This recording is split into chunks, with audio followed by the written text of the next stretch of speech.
Always wanted to co-host a podcast but never had the chance? Well, now you can. Hi folks, it's Ryan. And Tara from your favorite Disney podcast. We know you've all loved listening to our podcast, but wouldn't you like to be a part of it? For a limited time during the month of July, we want you to tell your friends about us. Just direct them to our Facebook group.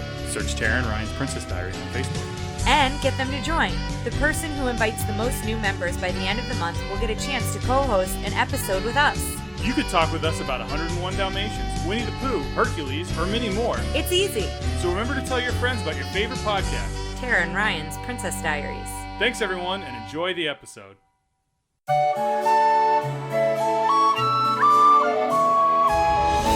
I'm Tara. I'm Ryan. We love Disney movies. So we decided to watch them all, from Snow White to Frozen 2 and beyond. Each episode will watch a different Walt Disney Animated Studios film and tell you all about it.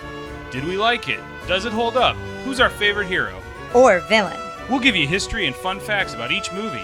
And sometimes we'll invite our friends to watch along with us. So put on your tiara or your evil crown and join us on our adventure. This is Tara and Ryan's Princess Diaries. All right. Hello, fairy tale family, and welcome to Melody Time. What time is it? Tool time. No, Melody Time. Oh boy. Another great introduction, listeners. But we are back with Melody Time today, and we have our first returning guest. We're so excited to bring Bree back. So... Ladies and gentlemen, the queen of the package films herself. Yes. Oh. This is news. Bree is back. Yes, we are still deep within the package films. I believe we have one more after this one. We are seeing the light at the end of the tunnel. Yes. Although we have enjoyed them overall. This is Disney's fifth package film. Oh boy! Yes, we have from one. What I looked up. We have Ichabod and Mr. Toad after this. Yes, and then we get into Cinderella. So. There we go. Finally, a princess on this Princess Diaries podcast. Yeah. We've had one so far. We Yeah. had Snow White, and then that was it. Bree, are you excited to be back? Yeah. I didn't do research for this one because I was just like, you know what? I don't remember it since I was a kid and haven't heard about it, so let's just see how it goes. But this is one. This is one that you enjoyed, right? You said you liked a lot. Yeah, there was like the big three were like or no, not the big three, but when I was a kid, I remember this one and Make My Music. Really back and forth, just on and off repeat. Oh boy. So Make My Music, you'll hear it because it'll have come out by the time this one comes out, but we had a really difficult time. It's not on Disney Plus. Oh no. So we had to piece it together from YouTube, and there are so many different versions. Like sometimes people would dub them and like record another song over the animation. So one we did and it was in another language. Yeah. And a while through I went, is this supposed to be in another language? Because it was a very like pastoral scene. And then the other one. I think it was the one with the that was the one with the story. That was Blue Bayou. Yeah. And then we started listening to, was it Johnny Fedora? I think so. The hat. Yeah. The hat one. And it sounded like someone had decided, I'm going to put on YouTube this cartoon, but I'm going to sing the song. It was very odd. And we were a good ways into it where I go, this doesn't seem right. Yeah. So it was an adventure to look up that one. But yeah, we're excited about Melody Time. And I guess I'll dive in with the synopsis and then we can kind of talk. I know Bree mentioned that this is one you watched a lot growing up. Mm-hmm. I have no memory of it anymore. I should share. Ryan showed me Pecos Bill somewhat recently. Do you remember Pecos Bill in this? I do remember Pecos Bill. Is this, I remember. Yeah, go ahead. Is this also the one with Johnny Appleseed, or is that a different one? Yes. Yeah. So I remember a Johnny Appleseed cartoon, so I'm assuming it's this one, but I'll know once I see it. I'm pretty sure it's this one, yeah. But yeah, Pecos Bill, I had no memory of, and I don't think I had ever seen it. And we got talking about it before we started recording the podcast, and Ryan was like, oh, well, we need to watch it. So we just watched Pecos Bill, but we did not watch all of Melody Time. Okay. During that viewing. So it came out in 1948. And the synopsis I have here is a number of animated tales are set to a rousing array of music from the 1940s from the likes of Roy Rogers, Ethel Smith, and Frances Langford. And on Rotten Tomatoes, it got an 80%. So, what's the worst one we found so far? Was it I have to go back and look. I want to say it may have been Make Mine Music. Yeah. But it may have been a different one. I think we had one that was pretty low. So we'll have to start tracking that just next to in our notes, in our show notes. So I think I made a reference to Pecos Bill or something, and you were kind of like, what are you talking about? And I'm like, oh, well, we have Disney Plus. Yeah. This is before we decided to do the podcast. I'm like, you got to watch Pecos Bill. Like, especially if you're going to live in Texas and call yourself, you weren't born in Texas, but you got here as quick as you could. Exactly, yes. And boy, it's interesting.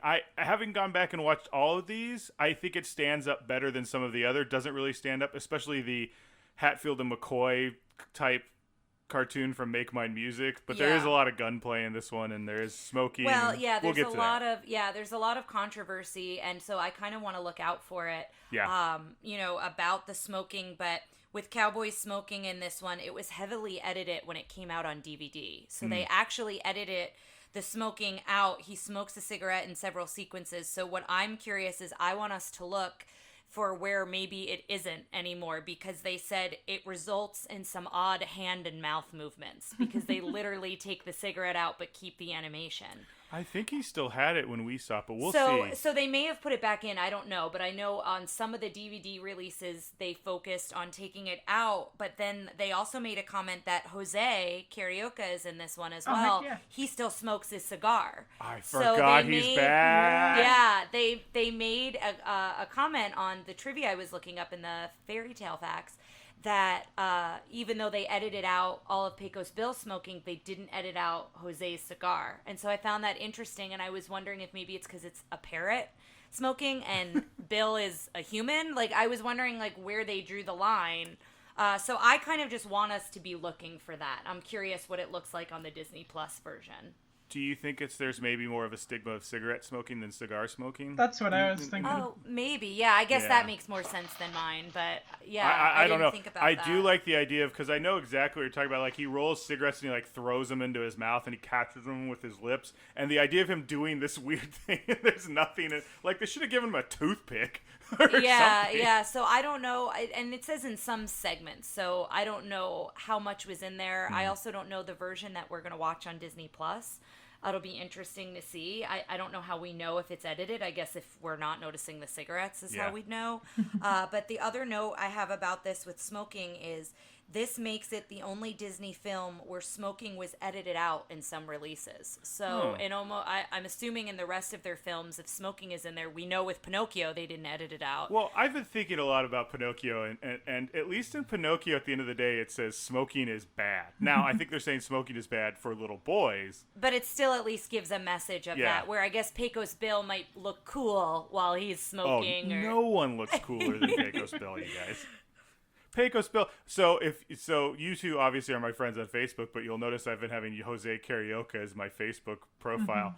And the picture I love is because he looks like he's pointing at whatever I'm saying, and it looks like he's like so smug about it. Like, there it is. Like, I don't know. Actually, Bree, do you have a particular segment that is your favorite or you remember the most from this?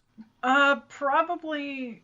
I remember Pecos Bill when you mentioned it, but the one I can pick out is the Johnny Appleseed one, and I don't know why, but I remember watching that specific short in like different settings as a kid. So like they'd show it at like kindergarten or whatever. I don't know for sure that I went to kindergarten, so that might be just you have a memory of being in a class like that. And then I saw it at home, and I don't know why particularly that one sticks out. Yeah. Well, so you said you didn't do a whole lot of research on this one. Nope. I didn't either because I couldn't find any like making of movies or anything. So I decided to do a little bit of a deep dive. I'm a big fan of these tall tales like Pecos Bill and Johnny Appleseed. So I did a deep dive into both of them. And one thing I didn't know, Johnny Appleseed was a real person. Yeah.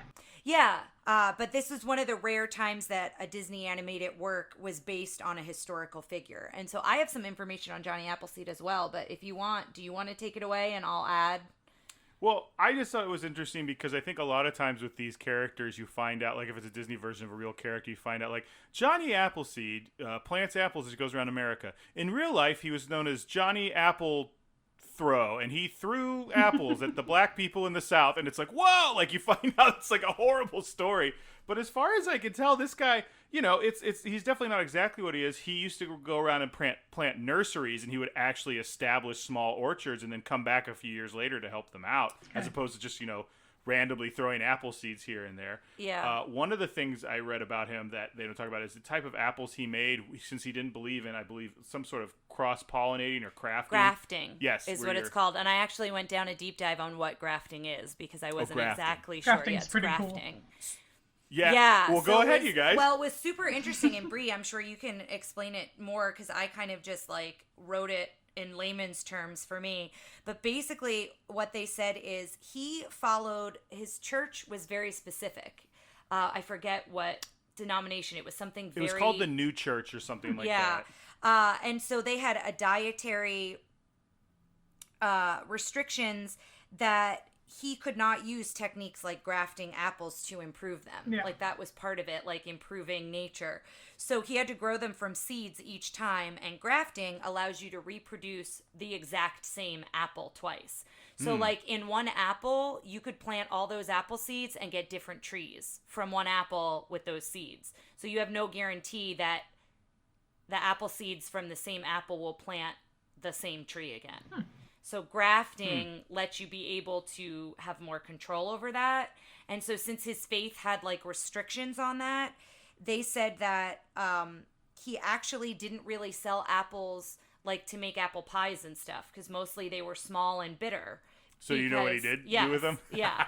So he made cider instead. And I was reading that in some of the places he went, the cider was more nutritious and safer than the drinking water. That's the whole story of alcohol. Yeah. Is you know, you have to get the water hot as part of it, so you're taking out all the imperfections and bacteria and impurities. Yeah. In order to do it. That's why, you know, that's why we have alcohol today, because I think, well, also because it gets you drunk. Yeah. But, you know. Well, and Bree, is that like your understanding of grafting? I like went down a deep dive, but was trying to like describe it in layman's terms a little bit. The way that I've seen it talked about most in like the little gardening groups I'm in is if you have a plant that maybe the fruit of it is the plant that fruit comes from isn't as hardy in your area, you might graft those fruit producing branches onto the trunk of a more hardy tree that is compatible. Oh, interesting. Yeah, so that those roots are strong, but you get the fruit that you want. Yeah. No, that makes sense. Yeah, and that's kind of what I was reading is like essentially, you know, you're trying to guarantee that you're going to get more of that specific fruit. And when it comes to apples, like the more specific types. There's also like, I don't know if you've seen the stories of people doing like guerrilla grafting where they'll go to like the sterile male trees planted on like the side of the road in a city or something, and they'll graft like fruit-bearing branches so that homeless people have access to food, and then of course the authorities are like, no, you can't do that. Oh, that's interesting though. Yeah. But I've never done it. I wouldn't know how or what the extents are. Yeah, it seems like, I mean, it might not be a complicated process once you understand it, but when I was reading about it, I was like, oh, this is... let me talk to my old man as a agriculture major. He'll have, I'm sure he'll have some thoughts. Did you know him and my mom, to make money when they were first starting out, they used to go around and cross-pollinate corn by hand? Did you know that? I did know that. Okay. Yeah, sorry, I didn't know if you were asking me or Bree. I knew that. Why would Bree know anything about my parents? You tell stories all the time. You may have told that story. So one last thing I wanted to say about Johnny Appleseed was there's a minor league baseball team in Indiana called the Fort Wayne Tin Caps that are named after him and his hat. Weird hat he used to wear. So I have here too, his name was John Chapman. Mm-hmm. So to give his original name, I don't know that we mentioned that. And if you're listening, John Chapman, we just want to make sure you get credit. Yes. But also, he introduced the apple tree into these areas of the country. So I wanted to list it: Illinois, Indiana, Ohio, Ontario, Pennsylvania, and West Virginia. Yeah. So those are the areas that he went around with apple trees. So I found that interesting as well. Do we have anything else on Johnny Appleseed? Well, I have a little fact that I want to see if you guys can guess the Okay. other two. So Pecos Bill, going back to Pecos Bill, is one of the 3 prominent Disney characters abandoned in the wilderness and raised by animals. Is he- Name I know the one. other 2. Is he the roughest critter west of the Alamo? Yes. Yeah, so I he's knew that one song. that's- Yeah. he's one of 3. So what are the other 2 Disney characters that are raised by animals? Mowgli. Tarzan. Mowgli from the Jungle Book, yes. Yeah. I knew Bree would get Tarzan because we've talked about it. But yeah, so nice work, guys. There are only 2. That's I kind of just thought surprising. Yeah, I just thought it was kind of fun that they kind of made that reference, and I found it interesting. And Jungle Book is 1967, and Tarzan is 1999. So Pecos Bill, since we're talking about him, he was definitely he was meant to be kind of those legends of, like, I think they're called the big men. Can you talk about that? Where it's like Paul Bunyan and John Henry. Oh shoot! And those Yeah, I type forgot of about characters. Paul Bunyan too. Is there a Paul Bunyan Disney movie? There's gotta. I have a trivia fact about that a little later, but I can go into it now if you want. I love Paul Bunyan stories. There was a book I used to check out from the library when I was a kid that was like a Paul Bunyan book, and it was all the stuff like how he made 8 million flapjacks and did all this, and like I love that stuff. So I'll share.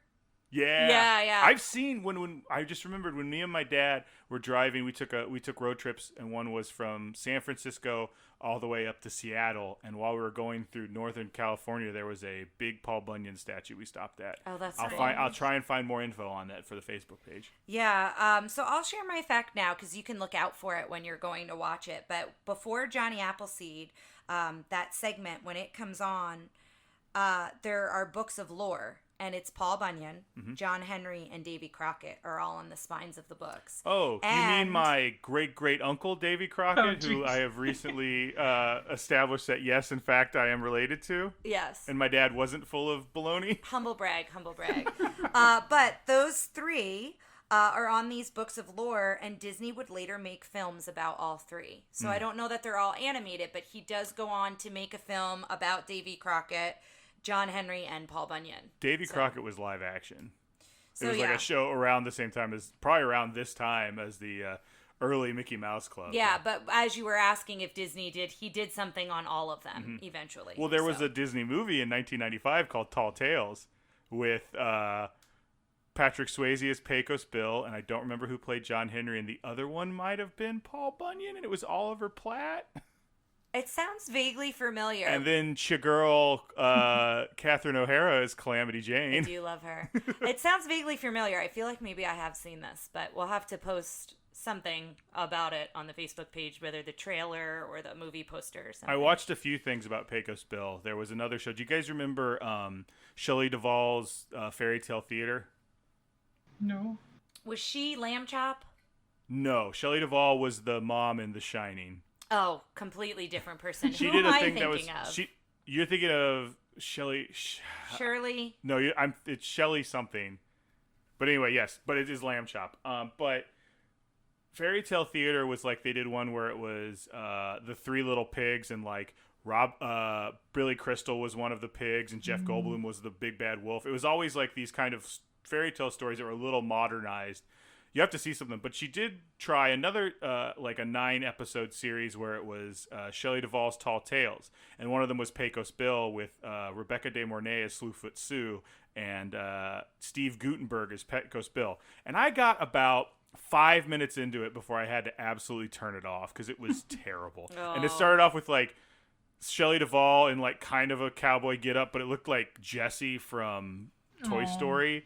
And she was like, "Hey y'all, when I was a kid, my grandfather had a ranch, and I used to wear get-ups, well, kind of like this." And I'm like, "This is the worst thing I've ever seen." Yeah. So I couldn't make it through it, guys. I tried. Sherry Lewis. Sherry Lewis is who you're thinking Lamb of, Chop. yes. So, well, I've got another fact that I thought I'd ask some Texans. Oh. Okay. Do you guys know what Pecos Bill is named after? Like where Pecos comes from? Where the name? Yeah, he was named after a something. It's like a river? You are right. It is a river. Do you know where it runs from? No. It runs from New Mexico to Texas.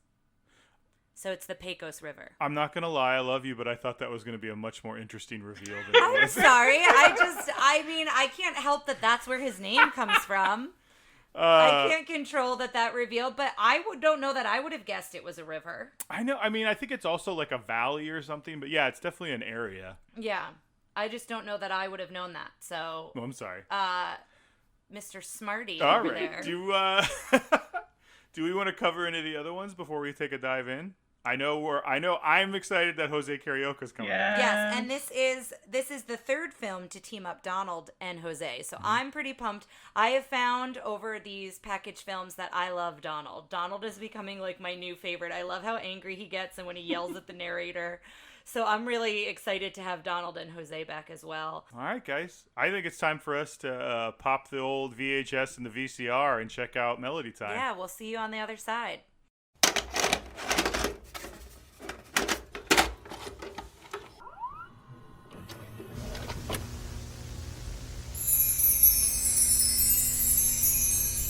All right, we are back, We are back. listeners. We have made it through Melody Time, and we've got some thoughts. We do. Let's just dive right in because this is another one that's divided, so we can just go as we So think. it's 7 segments, and it opens. One of the opening credits I loved was Roy Rogers and Trigger, smartest horse in the movies. Yes. So it gives a nod to Trigger, who's in it later. And I don't think we mentioned this, but the Andrews sisters are also somewhat prominent in this. I think they sing a couple songs in this. I know they sing during the 2 segment, and they might sing during some other ones as well. They sing the Samba song, I believe. Oh, okay. But it opens with a canvas and paintbrush, and as we are introduced to each segment, the paintbrush kind of tells the story and paints the picture for us for each segment. And it paints curtains of the stage and masks that both Bree and Ryan were not thrilled with. Yeah, I didn't like seeing through his eye holes. I didn't like seeing through his mouth hole. They reminded me of the comedy tragedy masks. I think that's what they were supposed to be, but it was really just bother me. But I can understand why they bothered you guys. I don't think those masks bother me, but just them like talking and changing expressions was like, ugh. Yeah. I think it was the colors and the shapes for me. It was kind of sickly almost. Yeah, they Yeah. were like weird pale shades, different colors in that way. I don't know what it was, man. All I know is it was weird.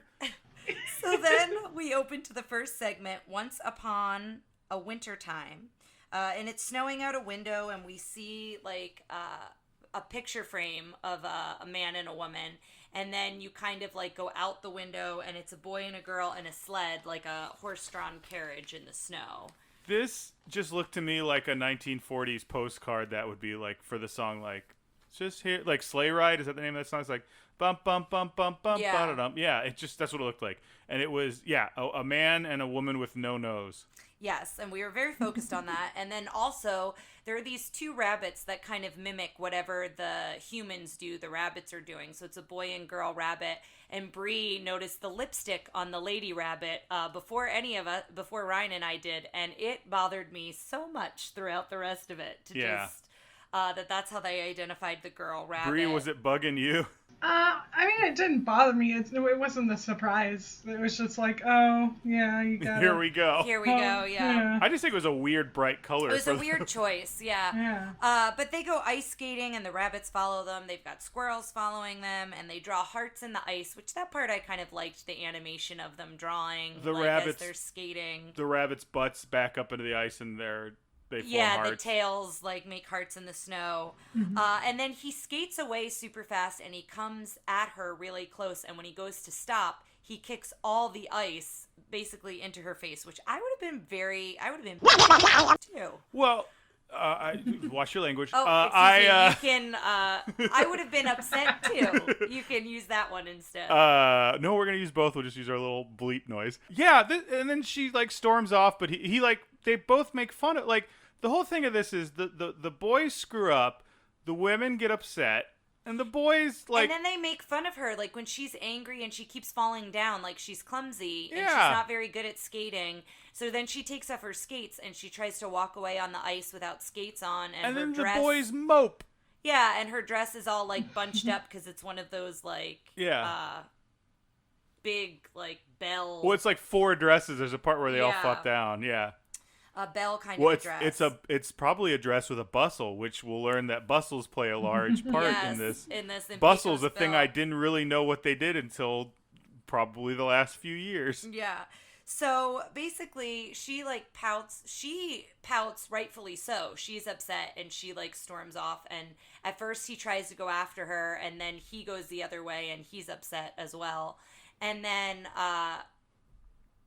the lady rabbit mimics the woman and is like annoyed with the boy rabbit. And then the boy rabbit notices the sign that says thin ice. After I think the lady rabbit bumps into it and the snow comes off, but she's like looking up at the sky like arms crossed. So yeah, so they see the sign that says thin ice, and then you realize that they're walking out on thin ice. Well, then the ice breaks and they Yeah. get swept down river because we find out they were on a river. Skating. Don't yeah. skate on a river. Skate on a pond. And then he tries to grab one of her gloves and the glove unravels. So it's like he tries to grab her hand at one point. She goes under this bridge and he goes to grab it and the whole glove or mitten or whatever she's wearing unravels into yarn. And so he doesn't get it. And then the horses wind up saving the day from the drawn carriage. The horses and the bluebirds, like... Yeah, they're about to go over a waterfall, essentially, while she's on this piece of ice that's, like, going down the river. And then it just shows them... They save her, and then they're back in the horse-drawn carriage. Well, they are thankful to the men again. Yeah, This and then one's stupid. and then it Sorry. closes, and then it closes with us zooming back There we go. in on the room, and then the picture frame is the man and the woman, and then the man closes the picture frame to Which kiss I think her. is supposed to seem kind of sexy, like or they're. kind of like But sweet. what it really means is their faces are squished together. yeah. This one could be edited out, and I would be. Fine Oh yeah, with it. I was excited Yeah. when it first started because I was like, ooh, a little Christmassy one, and this will be a fun Christmas song that will add to our collection. No, Yeah, no. song wasn't good. There's some funny little visual things. This one sucked. What did you think, Bree? We've kind of heavy-handed our opinions. Yeah, well, no, I mean, while we were watching it, I was like, I could take it or leave Yeah. it. I don't remember that short itself, but watching it, I remembered a lot of the detailed, like, gestural animations, like, oh, here's them carving into the ice, and here's these shapes that happen, but, geez. I'm gonna say something because I had these weird like flashbacks feelings during this and this one in general, and we'll get to it a little more on Pecos Bill. But we talk about like as a kid, letting your kid watch this stuff and what's harmful and what matters and stuff. I remember the thing I remember the most from this is the women kind of being huffy and walking away and the men's reaction to it. And I remember when in later with Pecos Bill where Widowmaker's like, oh, women ruin everything. That was stuff I said all the time as a kid as a joke, and I think it's from watching these stupid cartoons. Like, Yeah. I'm I think a better person now than I was when I was a young boy. But like, this is the stuff that sticks with me. Is the joke? Oh, women ruin everything, and now I say Women, it as like am I right? Like, yeah, like that's a joke to me because it's not true and it's kind of making fun of this. But like, imagine other kids watching this kind of thing and being like, oh, I can make fun of them, but then if I mope away, it'll all turn out, like, there's a lesson to be had here, and I didn't like it. Yeah, I didn't like it either. So, Well, yeah, and there was a lot of, like, when the female rabbit, like, they're in the snow, they've fallen, and then she kicks him in the butt, and it's very obvious to him that he's like, what did I do? Yeah. It's that whole, all right, we're going to depict women as, oh, they're angry at you, but you'll never know why. Yeah, and they're just being crazy. I don't know. I wasn't a fan of that. So that was the first. So 3 thumbs down for the wintertime I one? would say so, Yeah. yeah. Okay. So then we go to Bumblebee, and this one was one of the facts I had that I wanted to save. This was originally, it's The Flight of the Bumblebee, but it's a jazz version of The Flight of the Bumblebee, so it's based off of that classical piece, and it was supposed to be used in Fantasia. It was another one that was the made jazz for version Fantasia. supposed to use in Fantasia, or just Flight of the Bumblebee, or do you know? No, this short, I'm pretty Oh, sure. okay. Like Let this was me one they probably look back. one of I the have ones. music is a swing jazz version of Flight of the Bumblebee. This was another musical piece originally planned for Fantasia, so maybe the animation It wasn't probably done didn't yet. make the cut. Well, we talked in the Fantasia one. I don't know if you actually listened to the show, Brie. Yeah. But They were it's talking about. okay if you don't. Yeah, who cares? No, I've heard the ones that you've put out so far. Right, but remember, I think we talked about this in the Fantasia one about like every 6 months to a year they wanted to like fold out certain ones and bring in new ones. This could have been one they had earmarked. Yeah, for that. but it was originally marked for Fantasia, so I actually really liked this one. But it very much had a pink elephant style to it. But it's basically a bug flying through flowers, and he kind of gets in a panic and he gets angry because all these instruments, both actual instruments and instruments drawn like flowers and nature, and are a caterpillar and a caterpillar, and then the piano keys turn from a caterpillar to a cobra, and they're kind of all like coming after him a little bit, and so it's this whole sequence of that. I like these things they do where it's like an abstract thing, but they add like a foothold of reality by having a character that doesn't change and reacts to all the weird stuff happening. They do this in a couple things, I think. Yeah. Like originally when they did them in Fantasia, they just had some abstract scenes. They were kind of interesting, but these are cool because it's kind of like he's like, you, the audience, are going, oh, this is really cool and abstract, and but it's also dealing with the bumblebees. Like, what is going on? And I think Brie, at one point, you said all he wants to do is pollinate. Yeah. Yeah. He's just trying to live his life, but I liked this one. I thought it was fun. Bree, what did you think? I thought it was alright. I think, like, if it were put up as is with other stuff that maybe was included in Fantasia, it seemed a little, I don't know if less fleshed out is the word, but it didn't seem as extravagant. It didn't seem as detailed. I remember very simple things from this, like the falling keys and stuff, but... this one I really, really liked. Now, I think part of it, you're right, there wasn't a lot to it, but I don't think it overstayed its welcome. It was short. It was a quick little piece. I really liked this arrangement of Fly to the Bumblebee. Like, I went into this thing thinking that something from Pecos Bill would be my choice for the favorite song on the Spotify playlists we're making, but this may make it for me. I really like this arrangement of Fly to the Bumblebee. Well, listeners, as you know, I'll have several songs for each one, so I can't narrow it down. It'll be easier to narrow down the ones she doesn't pick. Yes. But yeah, I enjoyed it. So number 3 is Johnny Appleseed. The old settler Johnny Appleseed and Johnny the Angel is kind of how it's introduced. And as soon as I saw the animation of Johnny Appleseed, this is one I'd know. And I've seen it just as a short on its own. So probably on the Disney Channel or something. I'm sure I saw it when I was a kid and it was just like its own thing. Similar to when we talk about Casey at the Bat. Yeah. I think I've seen that separate from... I don't know that I've ever seen this one on its own. Now going back to everything I say every time about DTV and Disney Channel, I have a very strong memory of wanting to see this one start to end, but like for some reason it just never aired, or they'd air scenes of Johnny Appleseed on DTV things. Yeah. Or piecemeal somewhere else. Because I distinctly... remember wanting to see it because, like I said earlier, I like folklore, I like American like tall tales and stuff like that, and I felt like I could never get a hold of this one. I'm curious why they didn't show it as much as Pecos Bill I remember as a kid on Disney Channel. I wonder if it has anything to do with the kind of overtly Christian. But it's interesting because I remember seeing this one on Disney Channel. So I remember watching it, and I've never seen Pecos Bill, so... I don't know if they would change it because you lived in Texas. That's like a weird thing, but maybe they would change the programming. Like they just had a section that was like insert local cartoon here. Yeah, or we're a couple years apart, so maybe they like switched it in the time. Maybe they found God between me and you. That's not what I meant, but yeah, it kind of opens, and I like that they paid tribute to the actual person. To John Chapman. They say in memory of John Chapman, and they give his years 1774 to 1845, and that he was a pioneer. So they do a dedication at the beginning, and which seems like a long life for someone who walked around barefoot planting all I know. over I'm hoping he didn't walk America. around barefoot, but he does in the cartoon. But yeah, we open up on an apple blossom sky and orchard, and this immediately, for any of my Shenandoah University listeners out there, where I went to school. Shenandoah! Ryan had to get very far back on the mic, and I'm sure that was still very loud.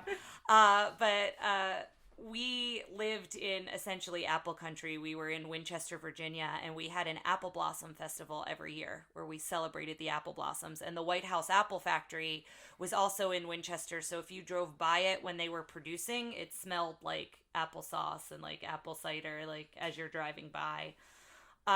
So yeah, seeing the apple blossoms got me very nostalgic for that time of year and thinking about seeing the apple trees in bloom. And they are really beautiful in the pink and the white when the blossoms are in bloom. And that's kind of what we see in the animation, which I really like the way they animate it, all of that.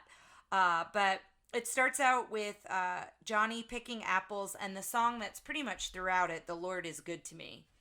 And kind of that song that, you know, he's providing for Johnny. And excuse the audio cameo from our dog. Yes. So it kind of goes into that, and then he sees wagoners who are traveling west, and he starts dreaming about wanting to go west. Can we talk real quick about that "Lord is Good to Me" song? Yeah. Do either of you guys remember the grasshopper and the ant cartoon where the ants are working and the grasshopper's like, "The world owes me a living"?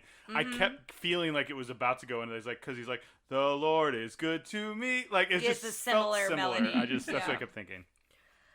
So he dreams about going west, and then he's like, you know, I'm not strong, and I don't have any skills, and I don't know what I would do. And then his guardian angel appears, who is very much a frontiersman, and who's much taller than Johnny Appleseed is.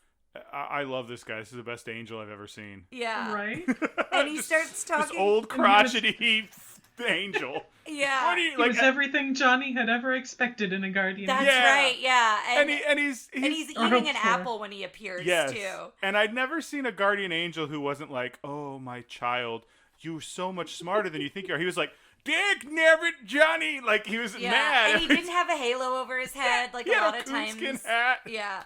And so he talks about all the things you can make with apples, encouraging him to go west. And that's where my trivia fact was like, Johnny Appleseed technically wouldn't have been able to make apple pies and different things, but it still was because of the kind of apples he was growing. But it still was a really fun kind of sequence to be like, just go west and plant trees. Like, give the apple trees to everybody who's living out west. And I want to talk about that a little bit. It's kind of the whole idea of this thing, and why I really, really like this one, because there was this thing of he saw all these frontiersmen who were strong, who could hunt, who could do all these things, and this thing turned out to be like, whereas Pecos Bill is very much like an examination of toxic masculinity. Yeah. This one was like, you're smart, you have faith, you've got courage. A good heart, you like, think of others, and you just want to do what you know how to do, and you're giving a gift to others as you're planting the apple trees. Not to spoil it, but the end is like, look what you've done. Like, you've had such an impact, just, finding your lane and really pushing at it hard. Whereas, Pecos Bill was a made-up person that did all these things, and it's like, Johnny Appleseed really did this stuff. Yeah. Well, and the part I like is as we follow Johnny, so he goes off barefoot, and he goes to the great unknown, and he's walking, and all of a sudden he starts tilling soil. He starts getting the land ready, and there's to make an orchard. Yeah, all these critters around, varmints, as they're called. In this one, and varmints in Pecos Bill, too. They refer to the animals as varmints. But they start seeing them, and they're not sure what to make of them, and they don't know if he's going to hurt them or harm them. And, there's a menacing bear, but Johnny's not paying attention. He's, oblivious to the fact that all these critters are around. And then the black and white cat comes out. Yeah, they send the strongest of their greatest warrior out to... Yes, the black and white cat, otherwise known as the skunk. And so the animals think it's going to scare Johnny away, and because of the smell and all these things. And then Johnny is so sweet to the skunk and pets the skunk and is rubbing his belly. And the line I love here is, he was the very first to come with no knife or no gun. Yeah. I just love that whole sentiment of because we talk about in Bambi how man is the villain. And I guess there could be something to be said that Johnny's not asking to plant, he's just planting these trees wherever. But at the same time, he's not coming violently into the land. He's just planting and then kind of on his way. He's not coming to hurt the animals or do anything. It's not out of cruelty, I guess. What do you think, Bree? About it in general, or about just that one bit? Well, I know if we talk a little bit about he is coming in and planting on land that's not his. That's not his. Yeah, I mean there are some things, and we see that a little bit later here. It very much romanticizes the settlement of the West without mentioning, like, yeah, people were kind of already there, and they're pushing back the forest. There's especially that scene where they go, and then they used to have parties where everyone was invited. It brought all sorts of folks together. And there were these Native American, which I think for a 1940s film was like a good attempt to be like, you know, considering later they have Pecos Bill chasing Native Americans and shooting at them, and this one was like, "Come to our party and dance." Yeah, and it says, and they made them good neighbors. Now I don't know whether or not that was true, but yeah, we all of us in watching it immediately went, "That's not how this happened." Yeah, well, and it got us thinking more. I think Bree, you had mentioned it briefly before this scene came up, but about thinking like he does just go along and plant on land that isn't his. I mean, the romanticized version of like, it's always me being like, well, he's doing it from a good place, but he is kind of oblivious to what maybe he did in the end. Again, we're overanalyzing it, but yeah, I don't know. I didn't really dive into this guy, but like, it seems like it comes from a good place. Like, an apple tree isn't a super invasive species. It's also something that like is useful today. You know, it's not giving back to the person, like the person who has the apple tree in their yard then has apples. Yeah. Kind of a thing. I think of the examples we have in this collection of films, this is still a really good example of like a tale or legend of a man that's become greater and has become this like fable. Yeah, yeah. Because it is very like, oh, this is a beautiful thing about the world that this man did. Like, apple trees are beautiful. The clouds look like the blossoms in the sky. Yeah. And it was one man who traveled selflessly and did this, and his legend will live on. Yeah. Yeah. I don't know. Of all the like legendary figures, you know, Paul Bunyan and those type of things. Oh, yeah, this guy I is flat think, out like, I don't know. Yeah. We also noticed that the chipmunks looked a little reminiscent of Chip and Dale, so I looked it up. Chip and Dale was 1943 is the first time they appeared in a Disney cartoon, and it was called Private Pluto. So it was a Pluto cartoon. So they had this is 1948, I think I said. Well, Chip and Dale, I think so. Chip and Dale also famously show up in a one with Donald Duck where he's trying to trim an apple tree. Oh, do you remember that funny. One?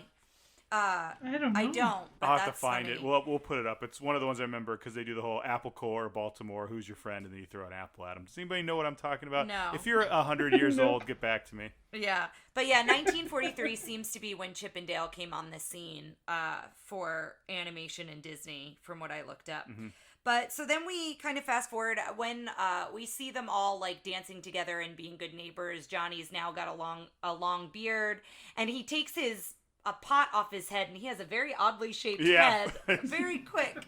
But then it goes to him being very old. So now he's got a very long white beard, and he's got all his critters around him, and he's sitting and like taking a nap by the apple tree. And we realize that he's maybe not so much taking a nap because the guardian angel appears, and Johnny kind of floats above his body.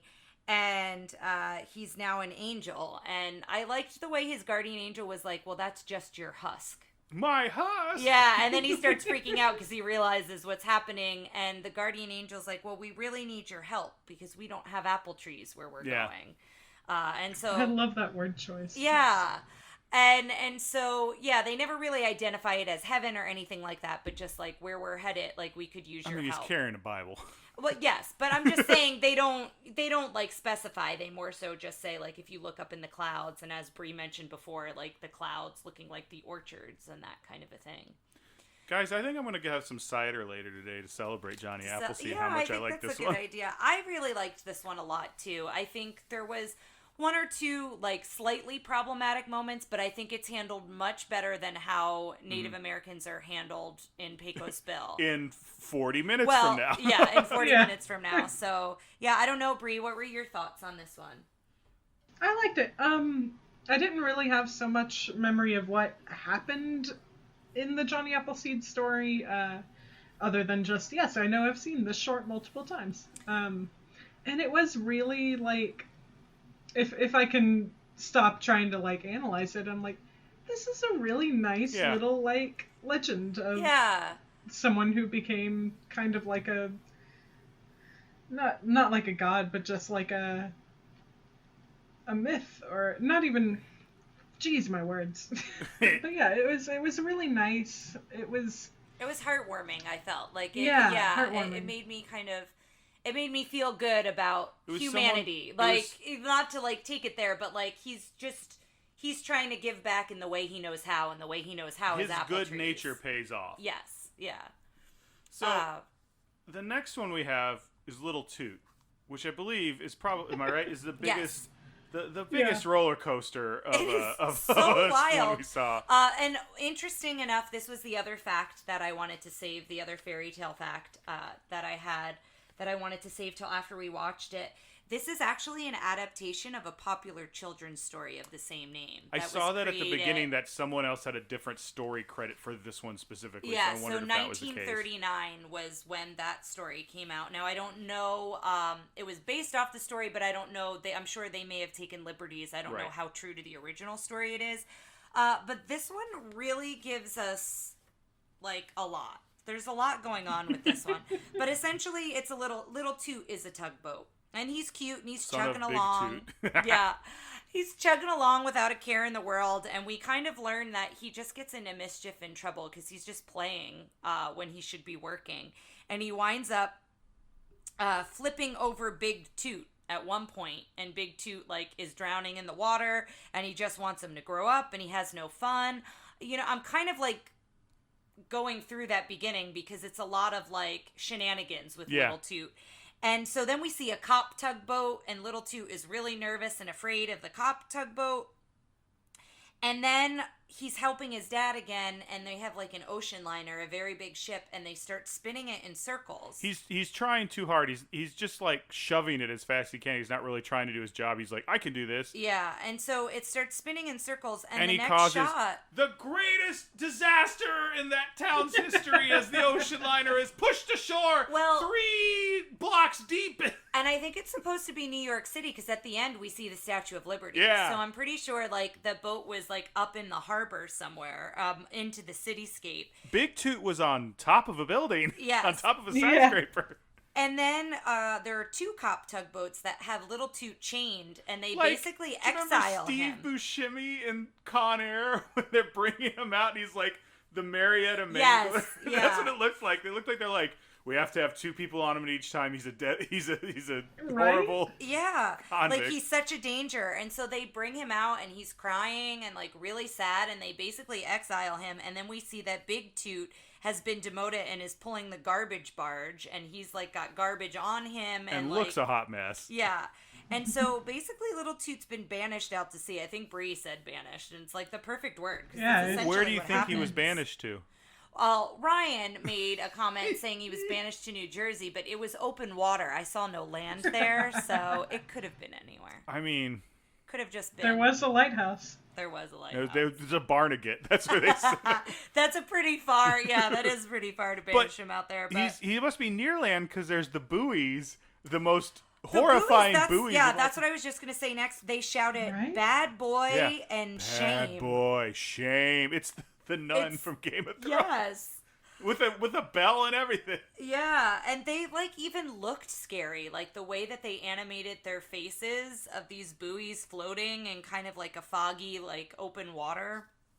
And the way they were talking with the music, it was very like a horror movie. That kind of took a real disconnected. Turn. Yeah. Bree brought up, she's like, how did this not mess me up? Yeah, watching this. Yeah, yeah, seeing this as a kid. This one took a turn, and then there's a big storm, and Little Toot sees a rocket flare, and so he knows the ship's in distress, and then you start hearing the SOS. So Little Toot immediately tries to go out to it, and then it kind of goes back to where all the other tugboats are, closer to the city, and they hear the SOS. So everyone's trying out to go save the ship, and all the other tugboats are getting like tidal waves over them and having a hard time. And we see Little Toot, and he's trying to pull the ship, and then he gets struck by lightning, and then that's what gives him, like, the extra energy to pull the ship, which I was kind of an intense way to, like, give him a little bit more pep in his step, but, Hold up for 1 sec. I just sent you something, Bree. In a little while, I'm going to need you to pronounce it for us. Oh, boy. Okay. Okay. So, go ahead. Sorry. But yeah, so I'm talking about when he gets struck by lightning, and that's how he gets to pull the boat, and how that was kind of a little intense of him to do that. But he winds up pulling the ship and starts really moving, and then that's when we see him come back to the city, and you see the Statue of Liberty. So that's how it kind of identifies it as New York City. And everyone's cheering for Little Toot. So that's kind of like my synopsis of it. I don't know if I left anything out. It was a lot. Like, it took a lot of turns. Well, I think the important thing that all of us need to remember from this cartoon is that no matter who you are or what you're doing, there's deep within you is a little toot, maybe wanting to be a big toot. Oh my gosh. Thank you for that. Thank you for those words of wisdom. I don't know, Bree, what were your thoughts on this one? I was kind of put off by the relationship of Little Toot and his dad. Yeah. It was very much like, bring your kid to work day, but you know, Yell your at kid him the whole time.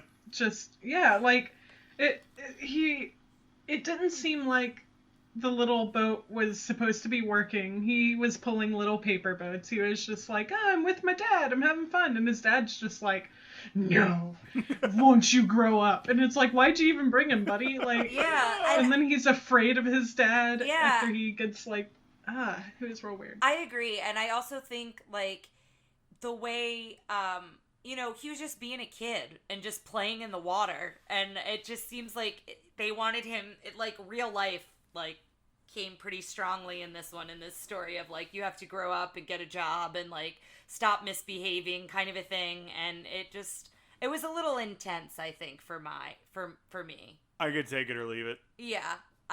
I'm fine to leave it, to be honest. Yeah. So the next one Tara's going to have to tell us all about because Ryan zoned out, and I saw him over there on his phone, and I was like, you're not paying attention to this one at all. There are two notes I have that at the beginning. This one's is trees, and it's based off the poem. It's based off of a poem, and then they did picture and melody is how they described it, which again reminds me of something you'd see in Fantasia. And I thought the first picture they did where it was just like 3 or 4 colors to do a tree was really lovely. And then they had these twinkly lights, and then I just stopped caring. Like, I'm sorry, guys. I don't have a lot on this one, but it's essentially, it says it's a simple tribute to a tree, and that's what it is. It's not very long. It is simple. I do like they show like a very big, tall tree at one point, and they show squirrels running down, and you kind of go through the seasons and the different kinds of weather. And what I really liked about it was how a tree can be shelter for so many. I think that's what I got out of it, was you're seeing all these different animals take shelter and using the tree in different ways, and how a tree is like weathering all storms kind of a thing. And the only other note I have is the way they did the raindrops on a spider web looked really pretty. Mm-hmm. But other than that, I don't have much either. Bree, I don't know if you had anything on this one. Yeah, a little. I know it seemed a little plain for the most part, but there were little bits like the raindrops where it was like, that's beautiful. Yes, you know, I agree. Even when this came out, like, wow, that's good animation. As far as the art of trees go, I love drawing trees. Like, that's my warm up. If I want to calm down, I'll just draw a tree. You can do whatever the heck you want with trees when you draw them. And I get that they're kind of celebrating the art of trees, but it was kind of boring. Yes, yeah, agreed, yeah. It was pretty boring. Yeah, like there were, I felt like I could pull a couple things out of it, but it's not one I would rewatch. Yeah. And Ryan, I don't even think saw the raindrops. I think he was so zoned out on his phone. I don't know that he even like. But I agree with you, Bree. I really liked the raindrops, and they did a reflection in one of the raindrops at one point, which I thought was kind of cool, like the silhouette of the tree. I think I can't remember exactly, but yeah, it was like that fisheye kind of perspective looking through the drop. Yeah. But next, listeners, comes the next one that Ryan just was waiting for this whole time. Blame it on the Samba. Now, Jose is started back. like cheering when it came on. Yes. Jose is back But Donald doesn't have is any back. lines, so... Donald What? doesn't have any lines either. Donald doesn't have any lines either. And the Weirdo Bird, which I've been dubbing the Weirdo Bird because we can never say his name. But we've got her now. Yes. Brie. Well, so I've looked this up, and it doesn't seem to be like a real bird. It just says It's not. a wacky South American bird of an undetermined species. Like, okay, and so all the pronunciations I'm seeing are saying it's pronounced Araquan. And I'm like, Let's well, go with it. that doesn't sound Well, it's- Spanish or Portuguese to me, but sure. It's a Yeah. made-up, like... It is a made-up Yeah. bird. Disney made yeah. it up, so... But Yeah. but in the other two, in Three Caballeros and Saludos Amigos, I refer to it as the Weirdo Bird, and so that we were gonna keep it. But he had such more way more personality, and was such a integral part of this segment that I was like, we need to say his name this time because he So- was a big influence in this one. The segment is essentially Jose and Donald are blue, like I actually really like Literally. that. Yeah, they are sad and they're animated in shades of they're blue. they're pretty monotone. Yeah. Like they're different shades of blue, and they happen upon this restaurant, which is actually just a menu that opens into a restaurant. Yeah, it's like a little cafe. And the Araquan starts like trying to cheer them up and mixing them drink, but he's not mixing playing drinks. He's instruments playing for instruments them, at yeah. them. And every time he does, they change a color until they're back to their original color. Mm-hmm. And then Jose has such a specific dance where he does this. I'm gonna start dancing like this on the dance floor. Oh, my You have like goodness. one arm out and the other arm's on Yeah. your chest. He's like, yeah. And they're playing this song Yeah. that's Blame It on the Samba, which is a pretty Caucasian sounding version of a samba song. However, it had a kind of a fun rhythm to it, but yeah. And so then what's the Weirdo Bird's name again? you can call him the Weirdo Bird. He No offense, but I feel like every time, like, what was it, Pauline? Where the whole time it was Yeah. like, every time you said Pauline and Bambi, there was like a 3-second pause. I want to get it right. But Araquan. anyway, so Iroquois? That's a Native American tribe. Well, they also call it a shoot. I gotta go A back. weirdo bird. I think the weirdo clown bird. of the jungle. The clown of what?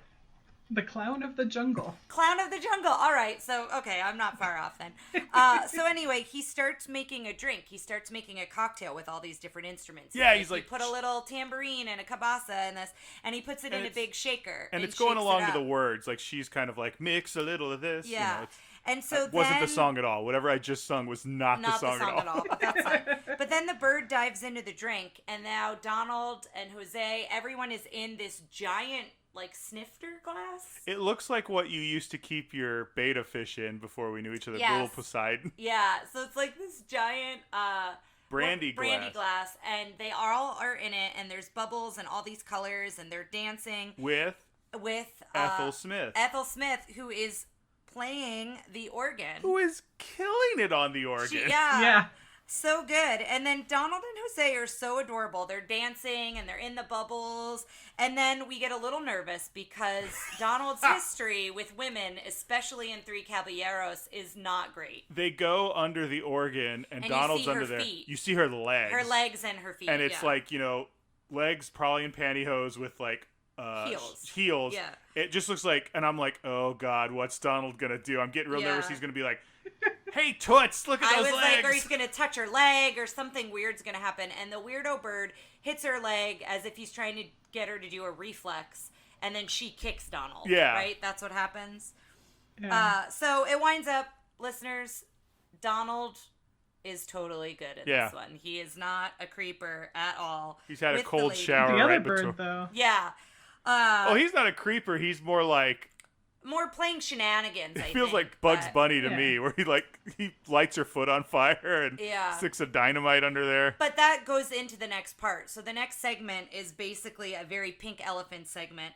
And then we go back to the organ, and then that's when the bird sets it Yeah. on fire with the dynamite. Well, there's two cool scenes with live action and animation. Yes. There's one where the bird puts his hands over her eyes and then takes his hands out of the gloves, and the gloves stay on her eyes. And she moves around, and the gloves move around with her as she's looking around, which is a pretty big deal for them. The other one, which is probably easier but is just cool artistically, is after the organ explodes, it's coming back together, and she's playing it, but she's playing it like as it's coming back together, and I thought that was pretty cool. Yeah. So what did you guys think of this one? I liked it. I enjoyed it. I thought it was fun. It added some humor and a little bit of lightheartedness, and it was fun to see these characters again. You know me. I love me some Jose karaoke. Yeah. Bree, did you like this one? I liked it, but I didn't love it. Mm. I wish Donald and Jose did some more Talking. I was uncomfortable with the shenanigans with the woman. I was like, what's she lighting her feet on fire? But whatever. Yeah, Bree coming out against dynamite violence against women musicians. Well, Bree, then you probably don't want to watch Three Caballeros. Holy You can Moses. just listen to our episode when it comes out geez. because Donald is a hot mess in that one. Yeah. But yeah, so then we're at the last segment already. Heck yeah. And it is geez. Pecos Bill.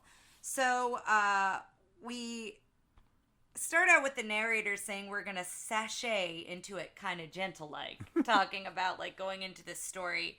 And it opens on a desert landscape, and you've got turtles and tumbleweeds and cacti. All animated. And quails moving around, kind of like it's nighttime in the desert. And then it goes to live action.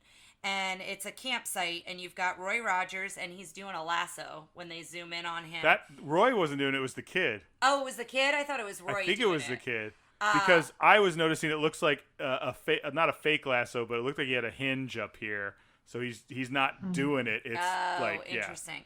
But yeah, so we kind of zoom in on them, and it's Roy Rogers, and his very famous horse Trigger is in it. And Ryan noticed that the little girl looked very familiar. It's Luana Patton from Fun and Fancy Free. But I also have some information about Bobby Driscoll, the boy who was with him. Who was next to the little girl. Oh, yeah. That's Peter Pan. Oh. Before however many years later, that's Peter Pan. That's interesting. So, yeah, they're asking about a story and, what is that howling? They hear a howling in the distance, and they start going into the story of Pecos Bill and, like, why the coyotes howl, essentially. And we open up with completely surrounded by the wilderness is Texas, and they draw the map. Oh, yeah. They say, and Texas is surrounded by wilderness, other states. And Texas on the map is much bigger than it is in real life. It's so huge. It's like almost all of the United States. It's a map of the United States as drawn by a Texan. Yes. It took over Florida, so they had to draw another Florida. Yeah. Yes, yeah. So then we open up on a scene of a kind of covered wagon, and it's like 16 brats and ma and pa and 4 hound dogs and cats and like this whole giant family, and they hit a bump, and Pecos Bill falls out as a baby, essentially. And so near the Pecos River. Yes. And so they say he's homeless as a poker chip. There were a lot of little one-liners in this one. Yeah. So a lady coyote, and I think Bree or Ryan or both of you made the point of, like, you can tell that that's a mama coyote without putting lipstick on her. Yep. And, like, they did a better job with that. And so he grows up. He sneaks in with her litter. Yes. And then they say he bellies up to the bar. He does. He pulls one away. But so they he have can get in. They have a term. to get in to nurse, but it's like belly up to the bar, or like the bar's open or something like that. He pulled that coyote away so hard he like smashed him into oblivion. That is true. Yeah, that other poor coyote may not be faring so well. But yeah, so he grows up around the coyote pack, and then he studies other varmints. So varmints is mentioned again. So he's like following other animals. He outlopes the antelope. Yeah. He outjumped the jackrabbit. Yep. And so then we see this sad horse that is like on his last leg, and all these buzzards are circling, and they look. The usual committee. Yeah. Was there that day? I love that part. And they reminded Ryan and I of the buzzards in Snow White that are just excited that something's about to die. They don't much care what it is. But... Tara is never as excited when I sing as I am when she sings. I just want to point out, even though... What are you talking about? I get excited. I'm just saying, and you look like you're so ready to get on to the next subject. I don't know how I'm supposed to react. Like, yay, Ryan, you sang. Like, what am I supposed Yes, I think you just nailed it. If a little kid do it, you'd be going, yay! When I do it, no one gives a... Right, it was beautiful. Thank you, There Bree. you go. Yeah, Bree didn't have to have any encouragement to say that, right? That was all Bree. I'll get you your money later. Uh-huh. So yeah, basically the vultures remind us of Snow White, and they're just waiting for something to die. Yes. And Bill comes to the rescue and saves Widowmaker. Yeah, essentially. 50 against 1 isn't fair, but 1 plus Bill just ought to square it or something like that. Yeah, something like that. And I like that when they come out of the fight, they both have a black eye. I thought that was kind of yeah. funny. I love after that they're like in love. Yeah, they're like rooting They're kissing on the mouth and Cowboy. everything. Yeah, they flat there. I like that he's just like, I love you. Like, just like kids. Just Yeah. like, you're my favorite. You're my bud. pet. Yeah, and then we see how Pecos is very gun happy. Yes, then he Throughout becomes the a rest of cowboy. Well, and anytime spins, he's happy, he's shooting his gun off. And he's basically. happy for a lot of this. Yeah. So he's coming into town, and I also like when they yodel. Him and Widowmaker yodel at some point. I forget specifically what It's happens. part of the song, like he's shooting things, and then he's like, Yes. and it's still shooting because Yeah. And then heaven forbid a cowboy not be shooting a gun. Yeah, and then they talk about a drought and how he brings rain from California, and that's what gave us the Gulf of Mexico. There's this whole section that's just like all of his tall tales. Yes, Yeah. all the things he's done along the way. One of which. And the Golden Hills. Oh yeah, I like that one. The Golden Hills have gold in them because what was it, like bandits? Cattle rustlers. Cattle rustlers. That's why there's gold in them. Yeah, hills. they had gold teeth, and after Pecos got done with them, all the gold went into the. They Golden went after Hills. his herd. Mhm. Yeah, but Which then, was one cow. Then they go in. Yeah. Then they go into the water, the scene you love when they're looking for water. Water. Yeah, and everything's dry as a bone, and you're hearing the little calls for water and the sign that's like, no water this way, no water that way, no Yeah. water here. And then we get to the problematic scene. Well, first he digs the Rio Grande. Yeah, I like when he's projecting himself with his gun in the water. Yeah, and in moving the along Gulf. the water. And the horse is on his shoulders, I think, at that point. Yes. Yeah. So that was kind of fun. But then we get into the problematic scene, which we referred to briefly when we were talking about Johnny Appleseed. So the Native Americans are painting one another, and they're all bright doing a colors. war dance. And they're doing a war dance.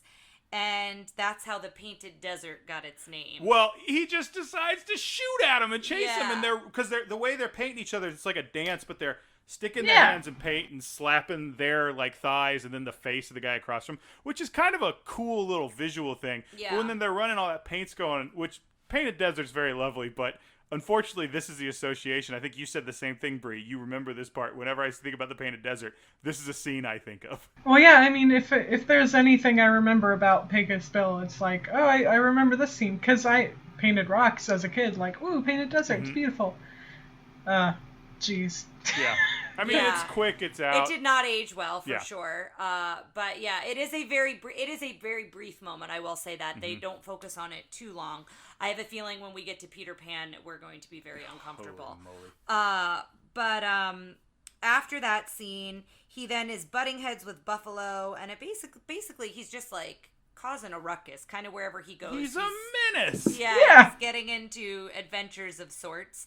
And then he sees a lady lassoing and riding a catfish. Which is from the original story, and I love. I Yeah. love she's riding a giant catfish. What did he say? The first female woman he'd ever seen. But that's the Yeah. thing about all these big men stories, and also like a lot of the Disney things is they set up this world where there's no women, so the first woman anyone sees is like gosh, Yeah, and like jaw drops and eyes bug out. like if you remember the McCoys and the Hatfields Yes, one, it was like similar. there's no women like in the beginning of that thing, and then they see one, and of course she looks like she was painted on the side of a bomber. Yeah. So it's similar. It's similar with Slowfoot Sue. Slewfoot Sue. Whatever that means. Yeah. I could look it up while you Yeah, guys keep go going. right ahead. SLUE. So then we see this whole sequence of Pecos Bill falling in love and kind of the eyes bulging and him like kind of being a fool.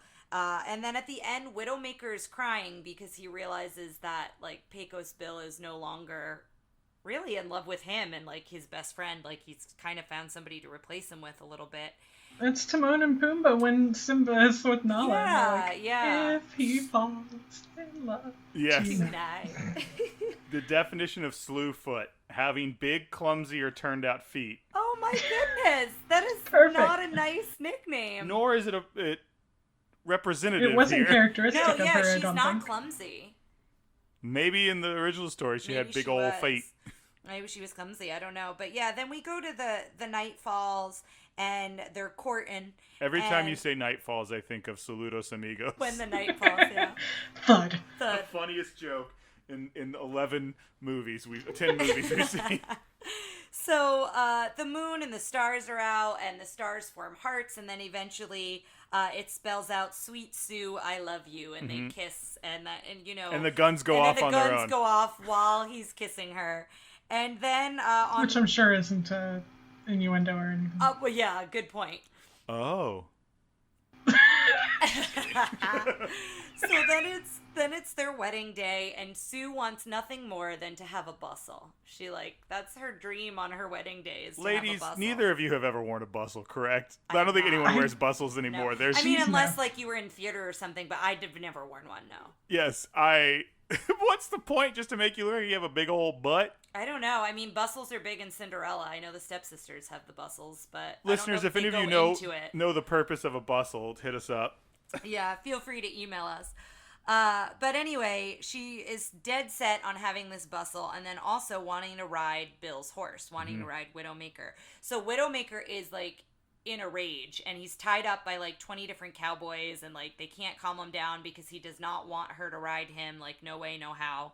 And so she sits on Widowmaker, and she's kind of smug because she's like, I've got this. She does great up until Yeah. the bustle gets bouncing. And then the bustle... Like she's powdering her nose and stuff on him. And then the bustle starts bouncing while the horse is like kicking and bouncing, and it bounces her around. Widowmaker knew what he was doing. What? Widowmaker knew what he was doing. Yeah. And it bounces her around to where she shoots off of Widowmaker and just bounces down to the ground and then goes up to the heavens, essentially. She goes up like super high. Well, first, Pecos tries to save her exactly once. Yeah, he tries to lasso her once, and Widowmaker puts his hoof on the rope, and that's why he doesn't get her. But I like that the narrators are like, no one knew how he missed, and then it's like Widowmaker whistling. Yeah.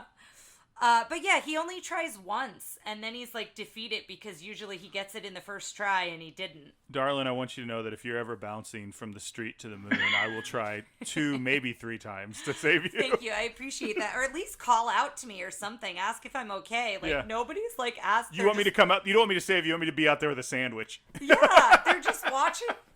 They're just watching her bounce, and I do like the animation of like all the townspeople bounce when she bounces. Kind of, they're just standing. They don't move at all. They just go up and down. Yeah, but yeah, nobody tries to help her. Bill's the only one He who tries tries to help her once. once. Yeah, and that's and it. then like once she's done bouncing, it's like, well, oh well. I guess she lives on the moon now. Yeah, right? then she stayed up at the That's moon. a thing you That's can what do, but we're not gonna go. Yeah, they just assume she's up at the moon.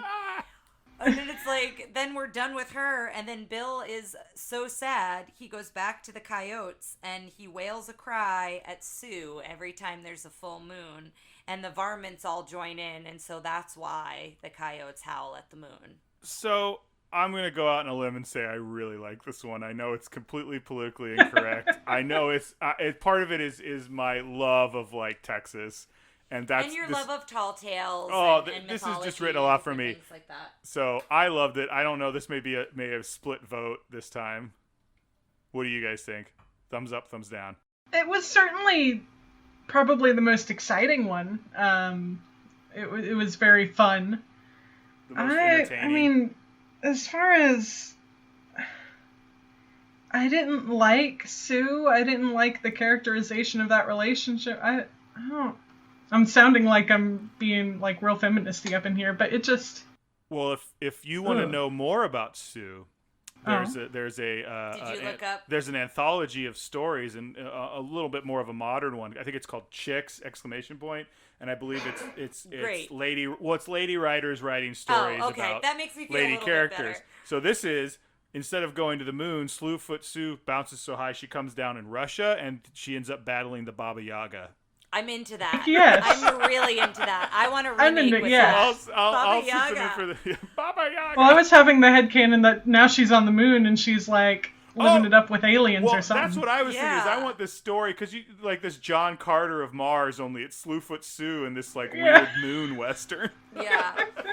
But I would say before Slewfoot Sue, I kind of like how they're telling the tale, and I like how we're learning about Pecos, and like there are a lot of like fun little bits in it. But yeah, I'm not a huge fan of Slewfoot's how she's portrayed. I think you could She's a redo strong it. woman until like she is like very much like on her own. She's not given enough room to shine. There's not much about Yeah. her. She's simply just the attraction of but I Yes. think if they wrote another story, because she's got some weird story in her own right, because she shows up on a catfish. Exactly, She's and got she some seems like an backstory we don't know independent about. woman, which is what I'm saying. Like she seems like she Yeah. is independent somewhat. She did a great job on Widowmaker until the bustle came in. Like everyone goes, wow, I can't believe she's doing it. She's the Yeah. only other person who could ride Widowmaker. And then she lives on the moon now. Let's get a Slewfoot Sue movie going. I'm into it. I am into it. Someone rewrite this character. She is Yeah. ripe for... Yeah. Yeah, I love it. Let's go through the questions. So I know we normally go through everyone, but we're going to do them kind of a little quicker. And I think everyone... So when I say something like, how was the princess? Everyone go around and say one of the princesses they liked and why. So I'll let you go ahead because I think you guys know which princess I'm going to pick.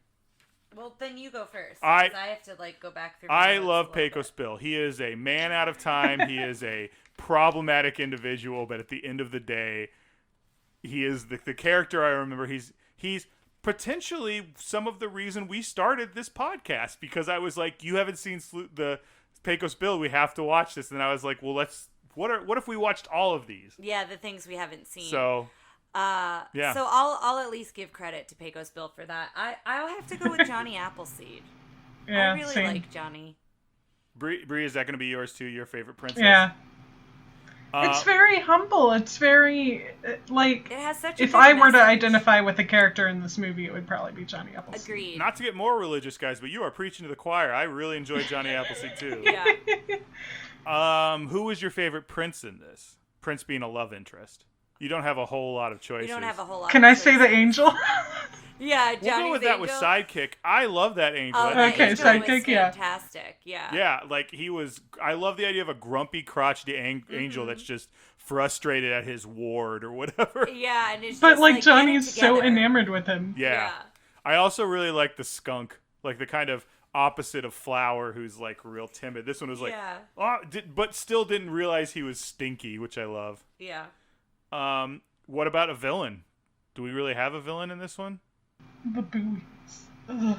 The buoys? Oh yeah, the buoys were like Freaking. they were creepy and they were haunting, and yeah, I would say you could count them as a villain because that's where that one took a real dark turn, was when he was banished. Agreed. Yeah, I mean, they didn't do anything to him. They No, were just they creepy. just were taunting him, which was bad enough. Yeah. Well, they felt like the trees from Snow White or Bongo. It's like the scary thing that. Yeah. Here's a big one we're looking for. What's everybody's favorite musical number? I think I'm gonna have to go with Johnny Appleseed. The musical number? Oh, the musical number? Yeah.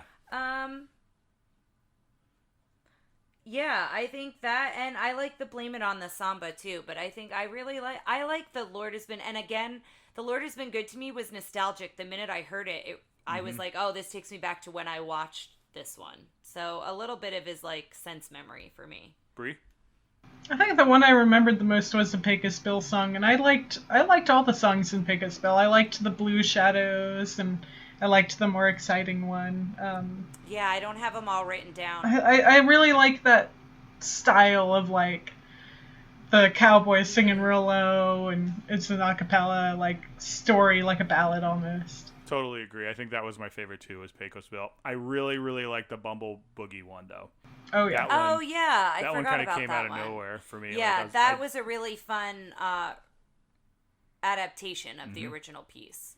Let's talk a little bit about does it hold up. First one always is female agency, and I think we're all going to agree. I don't know. That's not the case. There's Yeah. not a lot of female agency. Yeah. Like probably the best female character was the mama coyote. Yeah. Yeah. Well, and again, and we tend to have really good mothers in these, but like yes, and in the Samba, she was fine. But she didn't have a lot of agency. She didn't was have fine. a lot of agency, no, but She was literally trapped in this strange bird's I guess, yeah, she didn't alcohol have a I glass. choice. think She was your trapped. thing at the end, I forgot, Brie, was like, is she his slave? Yeah. Like she- they're That's and a now good they're all point. his slaves Yes, because they're all trapped yeah, in that's his it's a much darker brandy thing when you glass. realize, yeah, it's Yeah, when the weirdo bird has got them all prisoners. now I have 3. Yeah. Yes. So maybe he's the villain. Yeah, maybe. Drinking and smoking. So Obviously, Yes. Pecos Bill. Yes, there is some. Yes. yeah, well, Yeah. the drinking too, like with the cocktails and the samba, but that wasn't really them drinking as much as they were making drinks. But Pecos Bill, the cigarette actually didn't really bother me as much as like the guns to me were way more noticeable than the cigarette was. The And cigarette, we've seen a character whose last name is Pistoles. yeah, the only bit of the cigarette that you notice is when he rolls it on his tongue. Well, it's Because part of the they're- lines. He's like, they're focused on yeah, that. there's lines of the song about how he's lighting a cigarette. Yeah, but other than that, and then I also noticed that Jose's cigar never puffs smoke.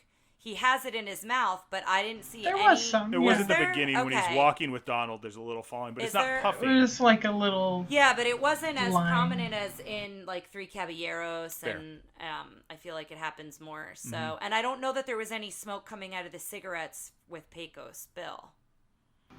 I don't know, That I remember. Yeah, so but I do think it makes shooting and smoking. It was more cigarettes about cool. brandishing the cigarette Yeah. than smoking it. yes, yeah, Ethnic representation. not The great. Pecos Bill didn't do a very good job with Native Americans.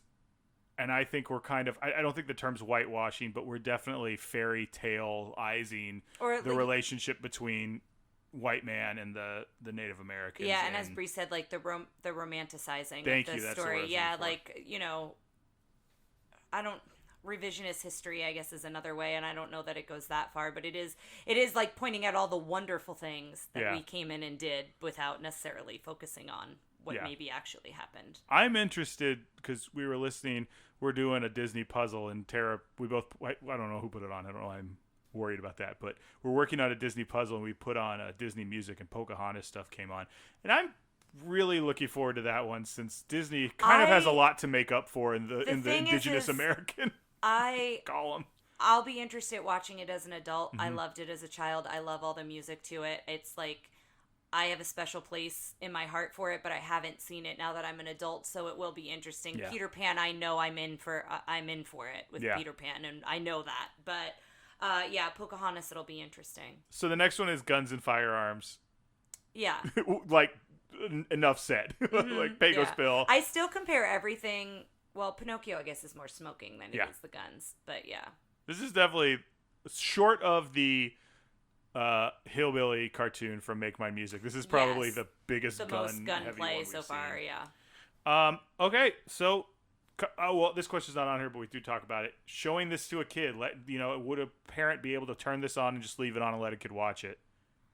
I don't think so. I think a kid would be interested in certain ones over Yeah. others. Yeah, I think These package films, I feel like, yeah, you can divide them up and you can throw ones in front of them and be fine. Mm-hmm. Pecos Bill, I don't know. I'm blinded. I can't tell you for sure, but Bumblebee, I think you could blame it on the Samba and they'd be fine. yeah, the Johnny Appleseed. I Like the think, trees one, if you need them to get to sleep.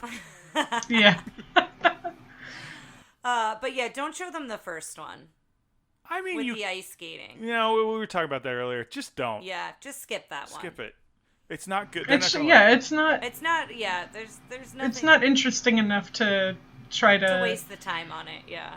Yeah. So here's the big question: do we put it up on our shelf, or do you Oh, throw it, man. lock it away in the vault? Tara, and those are your two choices. No. Ugh, I can't pick out individual shorts that I like. Nope. I have to do it all as Nope. a package. Even though as a child I didn't see it as a package. Yes, even though. Bree, what would you do? As a package, I'm gonna say no. I think Yeah. the ones that I would like to keep don't have enough redeeming quality that would make me fight for them. Not that I'm trying to fight for them. It's not going on my IMDb.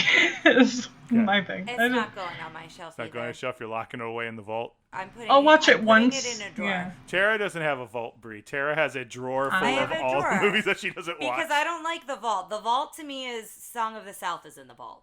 And I Make said My that. Music. You put Make My Music in there, didn't you? I think I might have. Yeah, this is very much like I watched it, and I'm glad I watched it, but if I'm showing someone some Disney shorts or a Disney movie, this isn't your anywhere near go-to. the first thing I'm going to pull out. Yeah. Well, guys, it is going up on my shelf I knew because it of was Pecos because of Bill. Pecos It's going Bill. right next to Three Caballeros. It's two movies that are problematic, but I love them. And so apparently Ryan and I have two Disney shelves in our home because my shelf looks different than Ryan's does now. So, well, guys, we did it. Thank you, Bree, so much for being our first return guest. Yeah. Thank you so much for being here for us. I know we talked about it's probably the same plugs as last time. Anything else you want to plug, New? I guess, sure, yeah. Got a Twitter for it. Do you ever It's really, I looked it up since I mentioned it last time, and I'm like, oh, the name I gave was just like what you changed the title as. It's just Brienne and Trim on Twitter. Okay, at Brienne Trim. Yeah. Check out her tree pictures. Guys, we want to thank... Actually, I don't think I have any of those. Check out her art. Check out her art.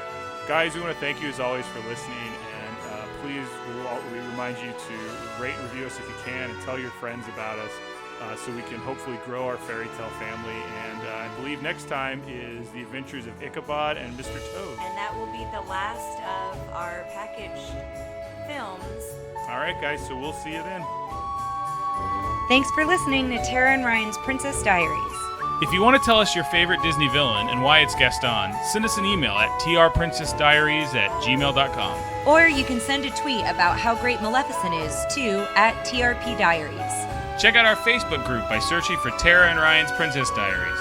Tara and Ryan's Princess Diaries are available on iTunes, Stitcher, Spotify, Overcast, and many more. Wherever you hear us, please be our knight in shining armor and give us a 5-star review. Thanks again, and until next time, remember to always live happily ever after.